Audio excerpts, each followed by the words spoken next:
ಕೇಳ್ತೀವಿ, ನಮ್ಮ ತಮ್ಮನಿಗೆ ಕೊಡು ಅಂತ ಕೇಳ್ತೀವಿ. ನಮ್ಮ ಪಕ್ಕದ ಮನೆಯವನು ಅಕ್ಕನಿಗೆ ಕೊಡು, ಪಕ್ಕದ ಮನೆಯವನು ತಮ್ಮನಿಗೆ ಕೊಡು, ಪಕ್ಕದ ಮನೆಯವನು ತಂಗಿ ಕೊಡು ಅವಶ್ಯಕತೆ ಶಿವಾನಂದ ಪಾಟೀಲ್ರಿಗೆ ಇರಲಿಲ್ಲ. ಈ ಹಿಂದೆ ನಾನು ಅವರು ಬಾಗಲಕೋಟೆ ಉಸ್ತುವಾರಿ ಮಾಡಿದಾಗಲೂ ಕೂಡ ವಿರೋಧ ಮಾಡಿದ್ದೆ.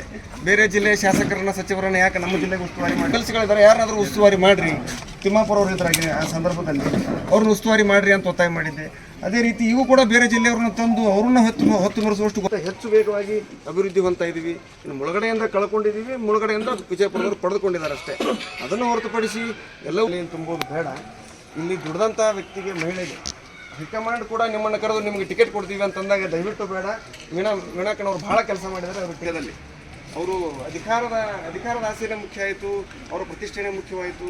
ಇನ್ನು ಬಾಗಲಕೋಟೆ ಕ್ಷೇತ್ರದ ಎಲ್ಲ ಚುನಾಯಿತ ಶಾಸಕರು ಏನಿದಾರಲ್ಲ ಅವರೆಲ್ಲರೂ ಕೂಡ ಬೆನ್ನಿ ಚೂರಿ ಹಾಕುವಂಥ ಕೆಲಸವನ್ನೇ ಮಾಡಿದ್ದೀವಿ. ಇವರು ಎಲ್ಲ ಕ್ಷೇತ್ರದಲ್ಲಿ ಚುನಾವಣೆಯಲ್ಲಿ ಅವರ ಪರವಾಗಿ ಪ್ರಚಾರ ಮಾಡಿದ್ದನ್ನು ನಾನೇ ಕಣ್ಣಾರೆ ನೋಡಿದ್ದೀನಿ.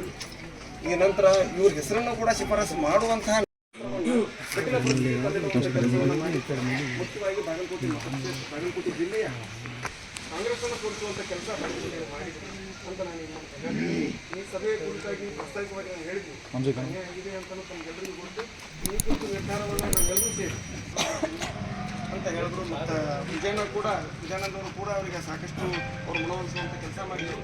ಆದರೂ ನನ್ನ ಬೆಂಬಲಿಗರು ನನ್ನನ್ನೇ ನಂಬಿಕೊಂಡು